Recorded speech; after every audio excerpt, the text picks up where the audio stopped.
지팡이와 막대기의 끝을 보라 라는 말씀으로 은혜를 나누고자 합니다.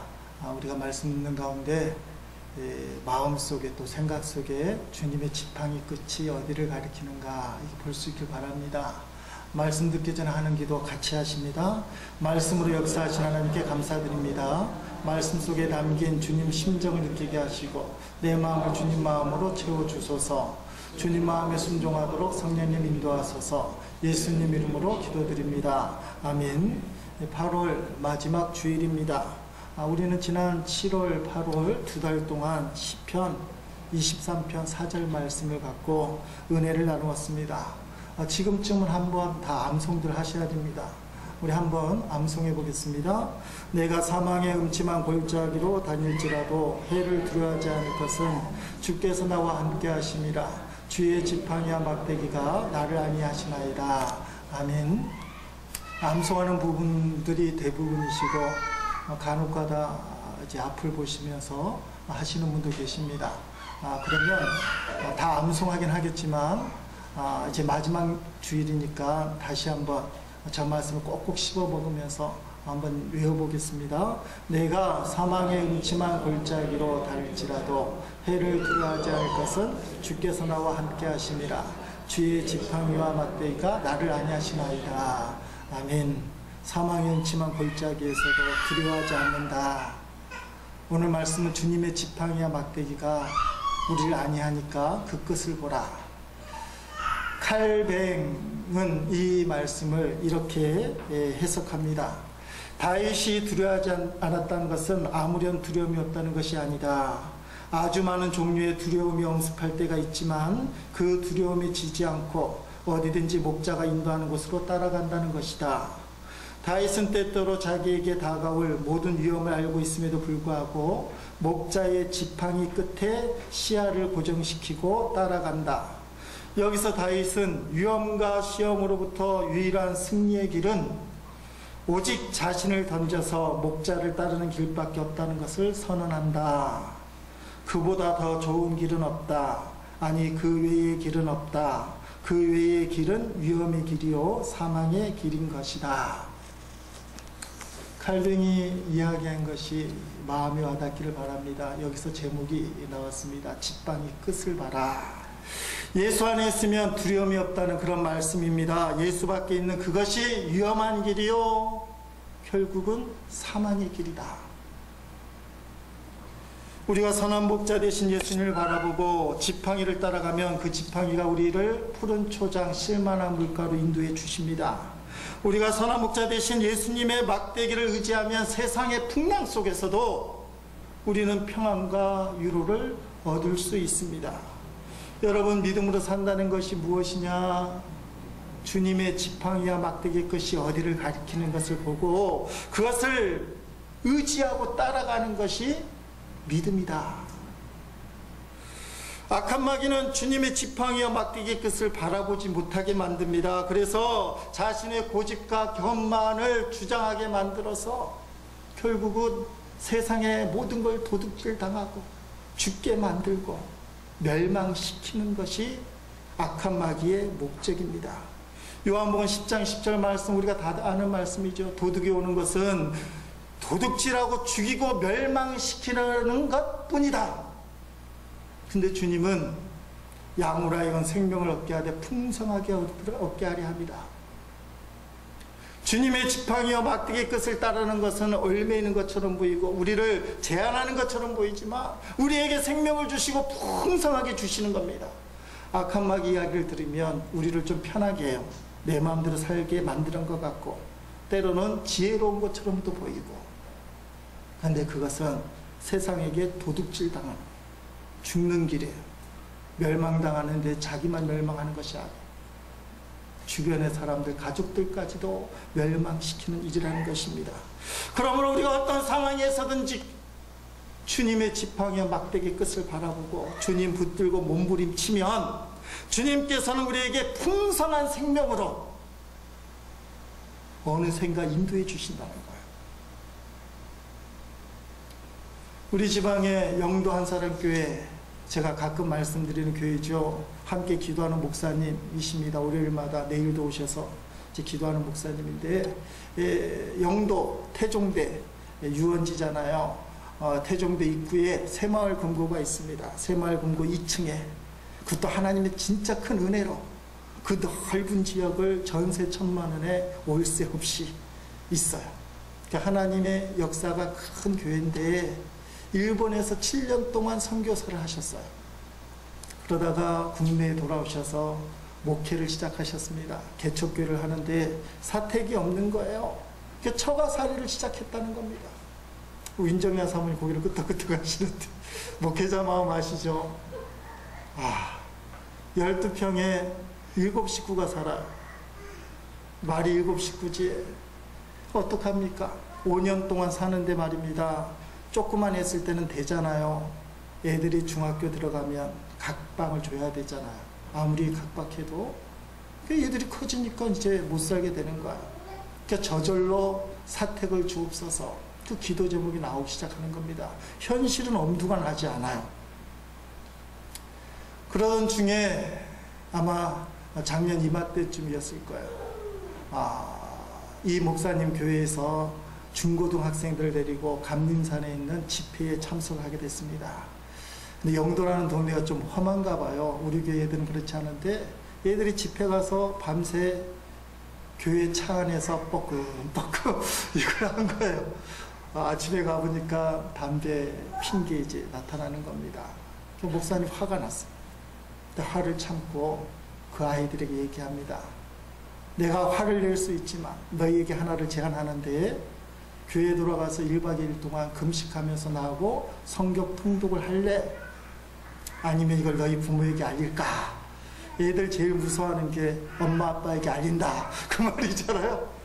애들이 꼼짝없이 순응하는 거예요. 그래서 영도에 돌아와서 1박 2일 동안 금식하면서 그 담배 피는 애들이 성경 통독을 어쩔 수 없이 하는 거예요. 마침 부산에 부흥회를 오신 어떤 목사님 계셨습니다. 그 부흥회 주최하는 교회에서 그 목사님을 이 부산 여러 곳을 이제 보여주는데 태종교에 가게 됐어요. 근데 그 부흥회 주관하는 교회의 목사님이랑 영도 안산교회 목사님이 아셔요. 그래서 부흥회 강사를 모시고 영도 안산교회를 방문하게 됐는데 거기 보니까 10대 애들이 몇몇이 앉아갖고 목사님하고 앉아갖고 성경을 막 보는 겁니다. 그래서 뭐 하는 거냐 물어봤더니 금식하며 성경 통독 중입니다. 그게 부흥사가 그 말을 듣고는 마음이 애린 거예요. 여러분 생각해도 감동적이잖아요. 10대 애들이 금식하면서 성경을 통독한대요. 앞에 건 다 잘라버리고. 부흥사가 감동이 되는 거예요. 그래서 이 교회를 도와줘야 되겠다 생각이 들어서 뭐 필요한 거 없습니까? 도와드릴 거 없습니까? 그렇게 물어봤어요. 기껏해야 성경 정도, 교회 용품 정도. 근데 목사님이 지금 내내 기도 제목 1순위가 뭐예요? 사택 주세요. 그러니까 사실은 그냥 생각 없이 사심이 없이 결론적으로 좀 그렇지만 사택을 달라고 기도 중이니 기도해 주세요. 그랬다는 겁니다. 부흥 강사가 사택을 어떻게 해요? 마음에 담고 인천에 계신 부흥사인데 인천으로 돌아가셨어요. 근데 기도 중에 사택 달라는 영도 안산교회 목사님이 기억나는 겁니다. 그분이 기도하다가 당신의 은퇴비 2,300만 원을 사택 구입하는데 구입은 못하지만 전세금으로 보낼 생각을 하고 교회에 말씀을 드려야 되잖아요. 교회에 이야기를 했어요. 그랬더니 그 교회가 인천중앙교회인데 교회도 대단해요. 아니 목사님 2,300만 원 아무리 부산 영도지만 그거 갖고 전세 얻습니까? 교회에서 목사님 은퇴비가 2,700만 원이고 교회에서 2,300만 원을 더 보태서 5,000만 원 만들어서 사택 얻도록 하는 데에 쓰이도록 합시다. 그래서 5,000만 원을 아무런 조건 없이 보내줬어. 그리고 목사님이 사택을 전세를 얻고 이사를 하게 된 겁니다. 이분은 인터넷 방송에도 나갈 만한 분이에요. 인천중앙교회 김명환 목사님이세요. 예수님 닮은 목사님이에요. 아무런 관계도 없는데 아무런 조건 없이 5천만 원을 선뜻 내주는 거예요. 여러분, 이 김명환 목사님도 대단하지만, 영도한 사람교회 정윤길 목사님도 대단하지만, 하나님이 어디를 보고 계시느냐, 이게 중요한 거예요. 주님의 지팡이와 막대기 끝을 따라서 어쨌든지 간에 순종하는 그 자리에 주님께서는 생명의 역사를 일으켜 주십니다. 사랑하는 성도 여러분, 여러분들 다 푸른 풀과 실만한 물가, 누구 노래 따라 저 푸른 초원 위에 그림 같은 집을 짓고, 그 꿈이 없는 사람이 어디 있겠습니까? 근데 현실이 사망이 음침한 골짜기일 때 성도들이 주님의 지팡이와 막대기 끝을 보지 못하고 세상을 향해 쓸려간다는 거예요. 거기서 하나님의 역사가 없게 된다는 것입니다. 오늘 우리에게 주님의 지팡이 끝을 볼 수 있는 눈이 열리기 바랍니다. 여러분, 출애굽기 14장 우리가 잘 아는 말씀이잖아요. 이스라엘 백성이 애굽을 탈출하여 지금 광야로 나가는데, 그런데 애굽의 바로왕이 마음이 바뀌어서 이스라엘 백성을 죽이려고, 붙잡으려고 쫓아오는 겁니다. 앞에는 푸른 홍해 바다, 뒤에는 잡으려고 쫓아오는 애굽 군대, 진퇴양난에 놓이게 됩니다. 그때 이스라엘 백성들이 차라리 애굽의 노예로 살 걸, 뭐하러 우리를 광야로 불러다가 이 메마른 땅에 죽게 하느냐, 모세를 원망했어.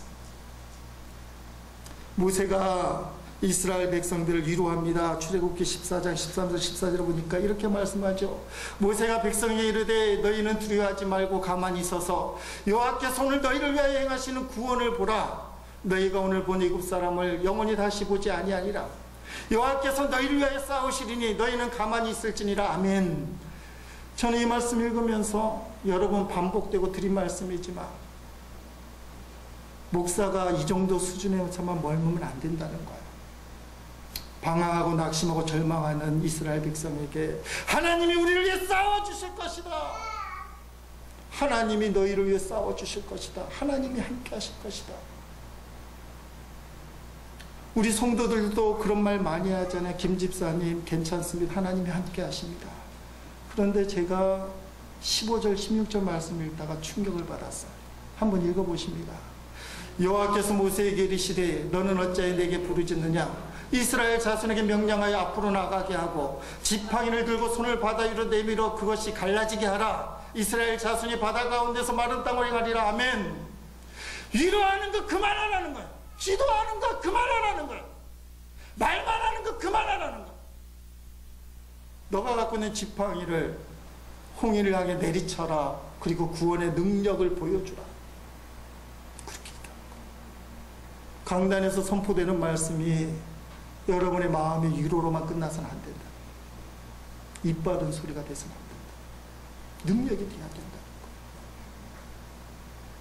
조한장로교회 나계밀 목사님 설교 잘 못하시는 것 같아요.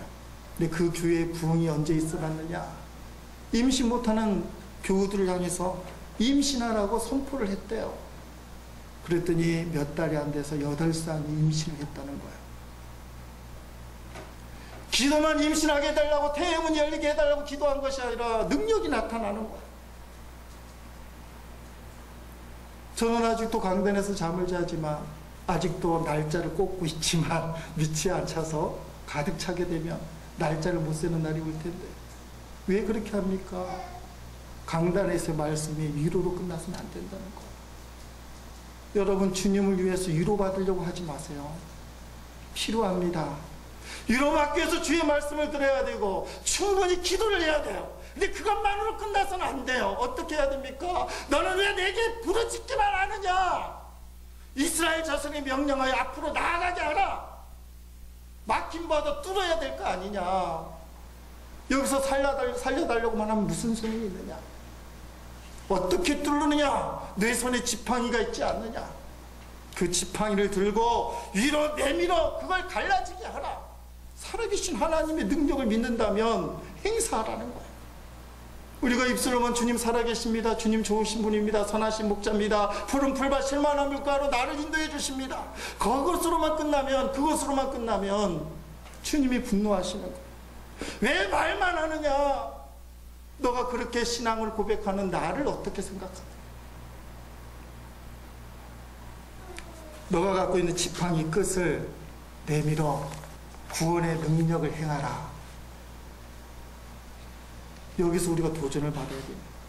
지팡이 끝을 보았을 뿐만 아니라 그것을 행하라는 거예요. 믿음으로 도전하라는 거예요. 모세는 믿음이 있었어요. 내리쳤습니다. 그랬더니 바다가 갈라졌어요. 여러분, 우리가 조심해야 될 게 그까짓 건 뭐 믿자야 본전이다 하고 내리치면 바다가 안 갈라질 거라는 거예요. 우리 성도들 중에 신앙이 학습에 대해서 알 건 다 안다는 것 때문에 믿자야 본전이다 하며 까짓 거 기도 한번 해보자 하고는 응답이 안 이루어지니까 기도를 못하는 사람들, 지속적으로 신앙생활 못하는 사람들이 많이 있어요.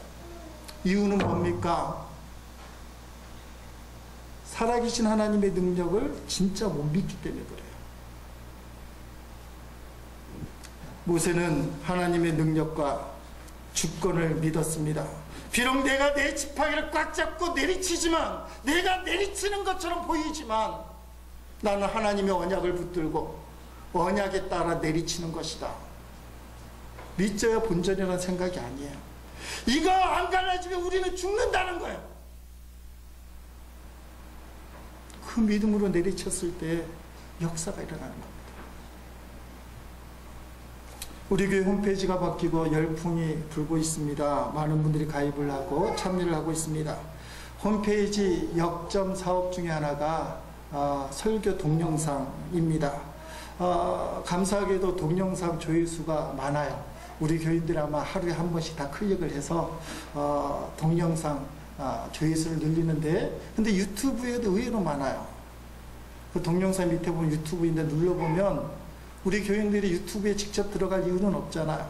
근데 그쪽 조회수도 올라가는 거 봐요. 가만히 보니까 제가 존경하는 모 교회 목사님 바로 그 안에 같이 끼어 있어요. 얼마나 창피한지 모릅니다.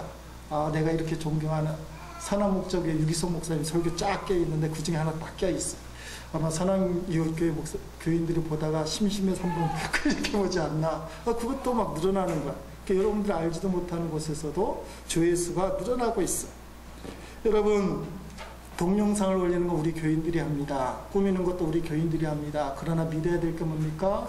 우리에게 인터넷이란, 홈페이지란, 동영상이란 지팡이를 주신 하나님, 내가 일을 하지만 주님께서 일을 통해 역사하실 줄로 믿습니다. 그 믿음으로 하는 거예요. 이런 사람이 하지만 하나님의 역사를 믿는 겁니다.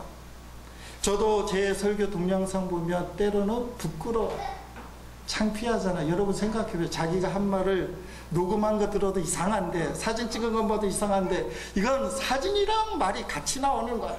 눈을 얼마나 많이 감는지 이해할 수 없을 정도로 얼굴은 왜 저렇게 뻘고 머리는 이렇게 벗겨졌는지. 드디어 가발을 해주겠다는 분이 계신데, 이왕 동영상이 나가서 가발하고 쓰고 나가면 가발 쓰기 전, 가발 쓰기 후 뭐 이렇게 나올까봐 못 쓰겠다고 그렇게 얘기했어요. 제가 동영상, 설교 동영상 부끄러워서 보지 말라고 한 적이 없어요. 저는 우리 친구들 만나도 설교 동영상 보라고 합니다. 목사들에게. 봐봐봐, 볼만하다고 얘기합니다. 왜 그렇습니까? 교만일 수도 있고 자랑일 수도 있지만 그게 아니에요. 설교 동영상 본인이 부끄럽고 보지 말라고 하면 누가 보겠어? 이를 통해서 하나님 역사하신다면 이걸 긍정해야 되는 거예요. 내 자신을 생각하면 창피하고 부끄럽지만 주께서 일하심을 기대한다면 봐야 된다는 거예요. 그래서 보라고 얘기하는 거예요. 긍정하는 거예요. 이런 마음으로 주께서 나를 통해 진실로 역사하시고 설교를 통해 주님만 증거되기를 간절히 소원하면 설교가 점점 좋아질 거라는 기대가 있어요. 내 설교 못하니까 보지 마세요. 봐도 별로 은혜가 안 됩니다. 그럼 그 설교 점점 못해요. 왜냐하면 못한다고 생각하니까. 근데 저는 제 설교 잘한다고 착각해요. 그게 감사할 수도 있어요. 보라고 하는 겁니다. 나를 위해서가 아니에요. 교회를 위해서 그렇고 주님을 위해서 그렇다는 것입니다. 그러면 주님께서 우리의 부족한 것, 단점을 고쳐주시고 채워주는 역사가 생겨난다는 것입니다.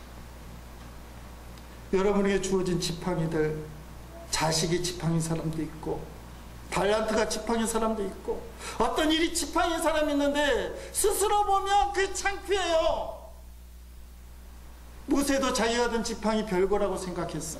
주님이 뭐라고 얘기합니까? 너선에 둔 게 도대체 무엇이냐? 손을 바다 위로 내밀어 그것을 갈라지게 하라. 너가 생각하기에는 많은 지팡이에 불과하지만 언약이 깃들고 주의 능력이 깃들며 홍해를 가르는 역사가 일어납니다. 내가 지금 갖고 있는 지팡이 내 거라고만 생각하면 볼품이 없지만 주님이 그 속에 역사하신다는 거예요. 여러분이 갖고 있는 지팡이를 긍정하시기를 주의 이름으로 축복합니다. 여러분, 모세는 지팡이 끝을 내리쳤어요. 진퇴양난에 놓인 이스라엘 백성이 구사일생으로 살게 됩니다. 오늘 인생의 길에서 사망의 음침한 골짜기를 걸어가면서 진퇴양난에 빠진 사람들이 있다면 너에게 주어진 지팡이를 내리쳐야 되겠다. 그 지팡이를 내리치는 순종으로 말미암아 여러분의 삶 가운데도 구사일생의 역사가 있기를 주의 이름으로 축복합니다. 말만 갖고 안 돼요. 너는 왜 어찌하여 부르짖기만 하느냐? 안 된다는 거예요. 충분한 기도가 쌓여야 되지만 지팡이를 내리치는 순종이 뒤따라갑니다. 오늘 본문으로 가면 하나님은 말이죠, 전도하는 것조차도 마음대로 하지 못하게 만들어요. 잘 생각해야 됩니다. 우리는 나름 명분이 좋으면 하나님 다 허락할 것 같지만 명분이 아무리 좋아도 주님이 원하지 않으면 못하게 하셔요. 하나님은 사도 바울이 아시아에서 복음 전하는 걸 허락하지 않으셨습니다. 사도행전 16장 6절 본문 말씀이죠. 성령이 아시아에서 말씀을 전하지 못하게 하시거늘 그들이 부르기아와 갈라디아 땅으로 다녀가면, 부르기아 갈라디아 땅은 안디옥 지역에 있는 교회 곳인데 아시아 주변 지역입니다. 그래서 아시아 쪽으로 가보려고 부르디아 갈라디아에 이렇게 간 거죠. 그랬더니 성령님이 아시아로 못 간다 그렇게 얘기했어. 사도 바울이 자기가 갖고 있는 나름대로의 명분이 너무 좋거든요. 이건 놓칠 수 없는 거야. 그래서 성령이 한번 말씀하시지만 그래도 혹시나 하는 마음에 더 내려가는 겁니다. 아시아의 복음을 전하려고요. 7절 말씀에 무시 앞에 이르러 비두니아 가고자 애쓰되 예수의 영이 허락하지 아니하는지라. 아멘. 여기 나오는 무시아 비두니아는 계속해서 아시아 인근 지역을 이야기하고 있습니다. 아시아로 가려고 계속 몸부림쳤다는 거예요. 그랬더니 두 번째로 예수의 영, 성령께서 아주 분명하게 허락하지 않았다라고 얘기하고 있습니다. 저는 여기서 위로를 얻습니다. 우리는 사도 바울을 착각하기를 무조건적인 즉각적인 순종하는 사람, 그게 이제 우리가 생각하는 사도 바울의 온전한 믿음이잖아요. 그럴 때도 있었지만 오늘 본문에 보니까 못 들은 척해요. 우리하고 비슷하잖아요. 주님이 이렇게 말씀하시면 네 여러분은 못 들은 척하고 또 가보려고 하는 거예요. 위로를 얻죠. 근데 그 모습이 성경에 보니까 따라합시다. 애쓰되. 무슨 애씀이에요? 명분이 좋은 자기 생각을 이루기 위해서 애쓰는 거예요. 신앙생활을 잘 봐야 됩니다. 애쓰는 사람이 있어요. 애쓰는 사람. 자기의 생각과 뜻을 위해 애쓰는 사람. 주의 뜻과는 상관이 없어요. 명분은 좋아요. 사도 바울이 언제 나쁜 짓 하러 아시아 가는 겁니까? 영혼 구원하러, 전도하러. 얼마나 좋은 명분이에요. 애를 썼어요. 근데 자기 자신을 위한 애씀이 잘못됐다는 거예요. 저는 이 말씀을 묵상하면서 우리 교우들 중에 애쓰는 분들이 떠오르는 거예요. 애쓰는 사람들의 특징이 뭡니까? 명분은 좋은데 허울만 남는 경우에 내용이 안 차는 거예요. 주님이 역사를 안 하는 거죠. 주의 일은 하는데 열매가 없는 거예요. 기도하는데 응답이 없고 말씀을 보는데 감동이 없어요. 어린이부 선생님들은 애들을 가르치는데 이게 형식적으로 되는 거예요. 찬양단은 찬양을 하는데 스스로의 은혜의 강이 없어요. 애는 쓰는데 열매가 없어요. 사랑하는 성도 여러분, 그 모습이 어떻게 바뀌어야 되느냐? 여러분 10절 말씀 같이 읽겠습니다. 10절 말씀 시작. 바울이 그 한상을 보았을 때 힘쓰니 이는 하나님이 저 사람들에게 복음을 전하려고 우리를 부르신 줄 인정합니다. 아멘. 마게도냐로 떠나기를 힘쓴다. 마게도냐는 유럽을 이야기합니다. 저기서 빌립보 교회, 유럽의 첫 번째 교회가 생겨났어요. 아시아로 애쓰던 그 사도 바울이 이제는 힘쓰는 곳으로 갔는데 주를 위해 힘썼어요. 어감이 틀리죠. 자기의 목적을 위해서 명분도 좋아요, 이유도 좋아요. 그러나 애를 쓴 것은 주님이 원하지 않아요. 주의 뜻을 확실하게 알았을 때, 두 번째 주님께서 막아주실 때 사도 바울은 주의 뜻을 알고는 힘을 썼어요. 따라합시다. 주를 위해 힘쓰자. 열매가 나타나기 시작했어요. 사도 바울은 주님의 지팡이 끝을 보고 처음에는 무시하고 못 본 척 했지만 두 번째 주님의 음성을 들을 때, 예수의 영이 막을 때 그걸 인정했어요. 인정했을 뿐만 아니라 어떻게 해요? 힘썼다는 거예요. 여러분, 여러분의 지금 신앙 모습을 보세요. 명분으로만 애쓰는 신앙 성도는 갈등이 생길 수밖에 없어요. 이게 정말 옳은가? 내가 하고 있는 일이 의미가 있는가? 내가 교회 다니는 게 무슨 뜻이 있는가? 애는 쓰는데 마음에 어떤 갈등이 있어요. 그런 삶이 주의 일을 위해 힘쓰는 삶이 되시기를 주의 이름으로 축복합니다. 사도 바울이 이때부터 예수님 이후에 둘도 없는 전도자, 성경의 신약성경 27권 중에 13권에게 영향을 끼칠 만한 복음의 영향력 가진 사람, 그렇게 쓰임받는 거. 주님의 지팡이와 막대기 끝을 인정하고 순종하느냐, 아니면 모른 척하고 나름대로 명분과 이유가 있어. 주님, 나는 이렇게밖에 못합니다. 나는 이렇게 할 수밖에 없습니다. 이해하시죠? 저에게도 그런 분이 그런 말을 많이 해요. 목사님 이해하시죠? 저는 이해합니다만 주님은 모르겠어요. 너무 냉철하고 차갑게 말씀드리는지 모르지만 사람은 인정하고 싶고 받아주고 싶고 이해하려고 싶지만 사도 바울이 아시아로 복음 전하는 게 뭐가 문제가 있겠어요? 인정할 만하고 박수 칠 만하고 환영할 만이지, 특히 우리 아시아인으로서는. 근데 하나님의 뜻이 아닌 걸 어떻게 해요? 하나님의 뜻이 아닐 때 사도 바울은 내려놓고 주의 일을 힘썼어. 마게도냐 가서 복음을 전했어. 이게 믿음이라는 거예요. 아무리 명분이 좋고 허울이 좋고 이유가 좋고 목적이 좋아도 주님이 원치 않는다면 내려놓는 거예요. 하기 싫지만, 나는 마게도냐 가기 싫지만 거기서 하나님께서 사람을 통해 부르시니 나는 마게도냐 가는데 그냥 가는 게 아니에요. 힘쓰는 거야. 힘쓰는 거. 나를 위해서는 애쓰지만 주를 위해서는 힘써요. 아마 다음 주일날 이 말씀을 나눌지 모르겠어. 골리앗 앞에선 다윗, 너는 칼과 창으로 나가지만 나는 하나님의 이름으로 간다. 너로 사는 사람이 있어요. 자기 중심으로 사는 사람은 애쓰는 사람이에요. 칼과 창을 찾는 사람이에요. 내게 필요한 도구가 뭐냐? 그래서 사람들 앞에 인정받고 박수받고 싶어요. 명분 때문에 따라가는 거예요. 그런데 주의 지팡이 바라보는 사람은 칼창 앞에서 끄떡 없어요. 골리앗 앞에서 끄떡 없어요. 세상으로 보면 너무 초라해요. 조그만 목동 모세 그 다윗이 물맷돌 하나 들고 서 있어. 얼마나 초라해요. 그러나 그 얘기는 뭐가 있어요? 만군의 여호와 하나님의 이름이 있어요. 내가 애쓰는 것은 사람들이 박수 받을 만한 일이고 사람들에게 인정받을 수 있고 그 길이 열리지만 그것은 주님이 원하지 않아요. 내가 원치 않는 그 길 속에 주님이 원하는 게 있다면 그 일을 힘쓰는 게 성도예요. 사랑하는 성도 여러분, 내 자신을 봐야 돼요. 오늘 주일날 나오신 여러분들은 다 애쓰는 사람이에요. 애쓰는 데서만 끝나는 것이 아니라 나의 애씀이 내 자신을 위한 것인지 주님을 향한 것인지, 주의 지팡이는 어디를 바라보고 만드시는지 힘쓰는 신앙으로 바뀌어야 된다.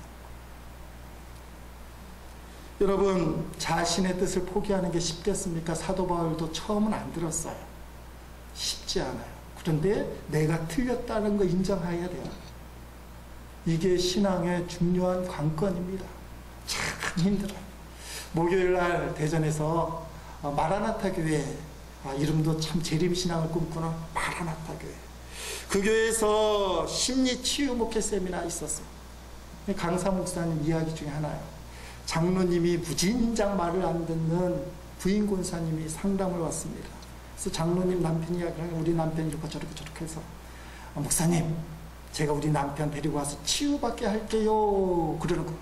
근데 강사 목사가 듣다 보니까 이 부인이 잘못은 됐다, 남편 장로만 잘못했고 자기는 잘못이 있다 없다 하나도 없다는 거예요. 치유는 누구만 받아야 돼요? 그 못해먹은 남편 장로님만 와서 치유받아야 된다는 거예요. 세상에 주고받을 없는 불행이 어디 있겠어요, 부부간에. 강사 목사님 들으니까 그건 아니라는 거죠. 그래서 부인 권사님 불러다가 대화를 합니다. 치유에 대한 이야기죠. 남편이 왜 그럴까를. 이야기가 할수록 여자 권사님 얼굴이 빨개집니다. 자기가 잘못한 걸 알기 시작해요. 그랬더니 얼굴이 빨개지면서, 예, 목사님, 남편이랑 같이 와서 같이 치유받겠습니다. 그게 맞잖아요. 같이 치유받아요. 우리들은 자기가 잘못 없다고 생각해요. 인정이 안 되는 거예요. 나는 괜찮다고 생각해요. 거기서부터 하나님의 역사가 가로막히는 거예요. 주님의 지팡이를 정확하게 보지 못하기 때문에 하나님의 역사가 일어나지 않는 거. 그러다 보니까 허울뿐인 신앙, 명분뿐인 신앙, 그냥 모양만 갖추면 되는 신앙, 주일날 와서 예배드리는 신앙, 기도하는 척하는 신앙, 모세를 치면 홍해 앞에서 이스라엘 백성 그냥 위로하는 데서만 끝나는 신앙, 한 번도 막대기를 갖고 지팡이를 갖고 내리치지 못하는 신앙. 겁이 나니까 안 갈라지면 어떡하나. 믿음이 없는 거예요. 자기 자신의 부족함을 인정하지 않기 때문에 그래요. 부족함을 인정하면 주께서 그때부터 간섭하시기 시작해요. 주의 역사가 생겨나기 시작한다는 겁니다. 그러니까 빨리 인정해야 돼요. 우리 교인들이 좀 요새 긍정적인 게, 주님, 저가 죄인입니다, 불쌍히 여기옵소서, 그 기도를 많이 해요. 너무 감사하네요. 제가 죄인입니다, 불쌍히 여겨달라고 시작할 때, 자기의 부족함을 깨닫고 잘못된 걸 깨닫기 시작할 때, 그때 주님께서 간섭을 해주셔요. 지난 주간에 교회 환경 정리가 있었습니다. 우리 교회 사무실은 여러분이 알다시피 다용도예요. 복사기가, 전화기가 있어 사무실로도 쓰이고, 책들이 꽉 차 있어서 저희의 서재이기도 합니다. 또 새가족들이 오면 접대하는 응접실이기도 하고, 공구들과 작기들 용품을 쌓아놓는 창고 역할도 하는 겁니다. 그래서 새가족이 와서 영접할 때마다 인사말이, 사무실이 정신없지요, 그게 인사말이었어. 근데 사무실을 정리하자는 말이 전혀 달갑지가 않았어. 왜 그러느냐, 여러분 아침에 좀 늦잠 자고 일어나려고 하는데 이불개에서 씻고 밥 먹어 하면 마땅히 그래야 되지만 괜히 짜증나잖아요. 애들 그때 건드면 안 되잖아요. 일어나긴 할 거니까.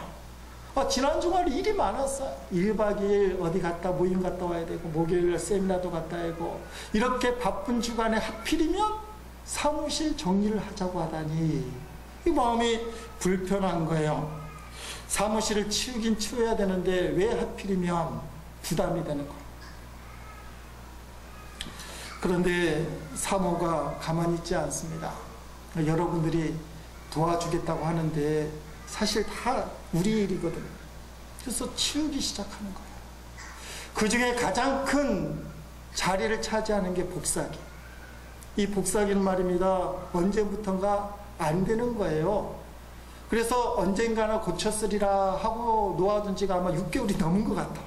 6개월 동안 안 쓰는 거 언젠가 고치리라 하놓고는 자리만 찾아오고 있어. 그거를 말끔하게 치웠습니다. 그랬더니 교회 사무실이 이제 볼만해요. 일부러 꼭 한번 방문하시기 바랍니다. 또 아이디어도 주세요. 어떻게 할 것인가, 뭐 벽지를 해야 될 것인가, 돈 안 들고 아름답게 하는 방법들. 여러분, 제 부담만 갖고 제 고집대로만 이번 주간에 못 치워 그러면 사무실은 변함이 없어. 주님의 지팡이를 신호로 알고 그나마 사모님이 순종했어. 치워지잖아요. 몇 년 묵은 때가 씻기듯이 마음이 편안하잖아요. 주일날 설교하잖아요. 사무실 좀 가보라고. 보기 좋아졌다고. 여러분 자신을 잘 보세요.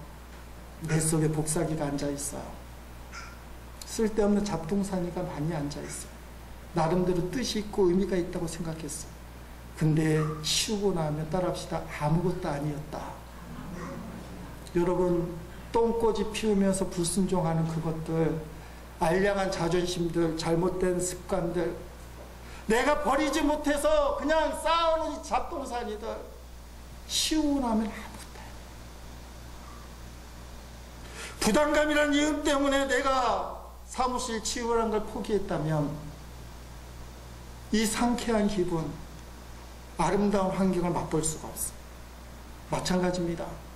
주님께서 여러분 마음속에 지팡이를 내밀면서 이거 치워야겠네, 이거 치워야겠네, 그거 쓸데있어, 냅두세요. 언젠가 쓰려고 하는 거야. 복사하기도 6달 안 썼는데 저거 고쳐서 쓰겠다가 냅두세요.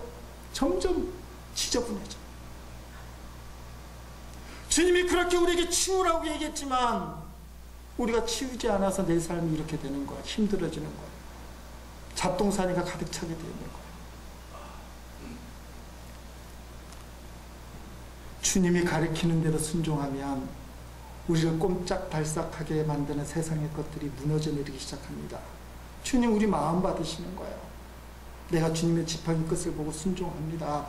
복사기도 치웁니다. 이것도 치웁니다. 내게 소중하게 보이지만 주님이 치우라면 치우겠습니다. 주님 그 마음 받으시고 막혔던 홍해문을 여시는 거예요. 뒤쫓아오는 애국의 군대를 몰살시켜 주시는 거예요. 모세 지팡이 끝을 보고 순종하더니 역사가 일어난 거죠. 주님이 내게 말씀하시는 것 듣고 순종하기 시작하면 주님께서 역사를 일으켜 주시는 거예요. 그 지팡이와 막대기는 바로 십자가 아니겠습니까?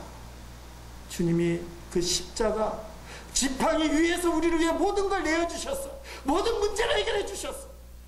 주님도 그거 지기 싫어하셨잖아요. 십자가의 잔을 내게서 옮겨달라고 3번이나 기도하셨죠. 땀방울이 핏방울이 되도록 육신을 갖고 하셨기 때문에 고난이 무서워서 옮겨달라고 기도하셨죠. 그러나 예수님은 십자가에 죽으셨어요. 그리고 모든 문제의 해결을 십자가에서 보여주셨어요. 주님도 지팡이 끝에 순종하신 거예요. 그게 십자가세요. 그래야 능력이 나타난다는 사실입니다. 사람의 마음대로 사는 것이 아닙니다. 주님께 맡기고 주님 마음대로 살면 주님이 십자가에서 십자가를 바라보는 모든 사람에게 해결의 문을 활짝 열어 제끼는 거예요. 주님이 역사하시는 거예요. 그게 십자가의 능력이고 사랑이에요. 주님 그러기 때문에 내가 하고 싶은 거 아무리 명분이 좋아도 내가 가고 싶은 길을 가는 것이 아니라 주님이 원하는 길을 걷겠습니다. 주님이 원하는 그 일을 하겠습니다. 그러면 주께서 순종하는 모습을 통해 역사하신다. 대전 세미나 가서 아는 목사님 부부를 만났습니다. 사모님 아는 그 고향 동네 여수분, 요새 여수분들 좀 많이 생겼는데 동생을 만났어요. 그 목회하는 부부인데 대전에서 엄청나게 어려움을 당하고 지금도 힘들게 목회하는 그런 목사님 부부예요. 이야기하는 가운데 충청도 제가 처음 담임 목회했던 교회 이야기가 나왔습니다. 충청북도 중원군 노읍면 법동에 있는 만민교회 이야기인데 그때 너무 힘들었어요. 할머니 몇 분이 앉아 계신 교회였습니다. 교회 설립자 호랑이 권사님 계시고 몇몇 할머니 집사님들 계신 그런 교회였어요. 우리 집사람이 기도하는데 제일 힘든 곳에서 목회해달라고 기도하는 바람에 그게 나한테까지 영향을 미쳤잖아요. 세상에서 제일 힘든 교회 가서 목회한다고. 그 이야기를 하는 가중에 비가 오는 날, 그때는 푸세식 화장실인데 변소액이잖아요. 거기 있는 변을 옮기는 이야기. 제가 비가 약해서 그거 옮기면서 꺽꺽 하는 이야기, 그런 이야기를 막 하는 거예요. 여러분들이 너무 숙연하게 들어줘서 감사한 일인데 그러면서 듣고 있던 그쪽 사모님이 하는 말이, 언니 다시 그렇게 목회하라면 안 할 거지 하는 거예요. 그럼 저는 속으로 당연히 안 하지 그랬어요. 근데 우리 집사람이 하는 말이, 주님이 하라면 해야지 그러는 거예요. 이거 마음이 얼마나 아픈지 몰라요. 진짜일까? 여러분 어떻게 생각하세요? 다시 그 옛날 고생스러운 곳에 가서, 다시 푸세식 가서 이걸 푸는 일을 해야 된다니. 근데 곰곰이 생각해 보니까 주님이 하라면 해야 돼요. 사랑하는 성도 여러분, 오늘 우리에게 그 마음이 좀 있었으면 좋겠다 생각을 가져요. 따라합시다. 주님이 하라면 하겠습니다. 내가 하려고 하는 게 아니에요. 우리가 하려고 하는 건, 인간들은 다 명분 동물이기 때문에 이유와 목적이 분명해요. 그거 하고 싶어요. 근데 주님이 아시아에 분명한 이유와 목적과 명분이 있는 전도를, 사도 바울의 전도를 가로막았어. 그러니까 신앙생활은 내 명분으로 하는 게 아니라는 거예요. 잘 아셔야 돼요. 자기 명분으로 하는 사람은 결국 허울 쫓아대고, 그 허울이 인정받지 못하고 내용이 안 차면 풍선이 바람이 빠지듯이 신앙생활 바람이 싹 빠지는 거예요. 주님이 안 채워주니까. 주님이 채워줄 리가 없잖아. 너 명분, 너의 생각, 너의 길을 걷는 거지 주님의 길을 걷는 게 아니잖아요. 애는 쓰지만 열매가 없어. 근데 사도 바울이 좋은 게 뭡니까? 깨달은 거예요. 주의 뜻을 발견하고는 정반대의 길입니다. 우리 아시아에는 통곡할 일이에요. 아시아는 복음이 와야 되는데 마게도나로 갔어요. 그런데 사도 바울이 거기에 힘을 써는 거예요. 주님의 지팡이가 마게도나로 간다면 순종하겠습니다. 여러분의 신앙생활이 일정 명분이 있고 이유가 있고 목적이 차야 돼요. 그러나 근본적으로는 내 것이 아닌 주님이 원하는 길을 걸어가시길 주의 이름으로 축원드립니다. 목회를 앞둔 전도사님들이 제일 부르게 하는 찬송가가 323장이라고 합니다. 주님이 원하니라면 생명 걸고 감당하겠습니다. 이렇게 고백은 하지만 현실적으로는 너무 힘들다. 찬송가 323장 제가 가사를 읽어드리면, 부름받아 나서니 몸 어디든지 가오리다. 괴로우나 즐거우나 주만 따라 가오리니 어느 누가 막으리까? 죽음인들 막으리까? 2절에 보면 아고골짝 빈들에도 복음 들고 가오리다. 소돔 같은 거리에도 사랑하고 찾아가서 종의 몸에 지닌 것도 아낌없이 드리리다. 존귀 영광 모든 곳에 주님 홀로 받으소서. 멸시찬 대 십자가는 제가 지고 가오리다. 이름 없이 빛도 없이 감사하며 섬기리다. 내 뜻이 아닌 주님 뜻이라면 내가 생명 걸고서라도 순종하겠습니다. 단임 목회에 나가려는 전도사님들은 싫어하는 찬양일지 모르지만 우리는 이것을 가슴으로 불러야 될 줄로 믿습니다. 이 말씀대로, 이 가사대로 주님 위에 주의 길을, 지팡이가 원하는, 지팡이 끝이 가리키는 그 길을 믿음으로 가면 홍해가 갈라지고 쫓아오는 애굽 군대가 수장되고 하나님이 기가 막힌 역사를 일으켜 세워주실 줄로 믿습니다. 우리가 고백하는 마음으로 찬송하십니다. 찬송가 323장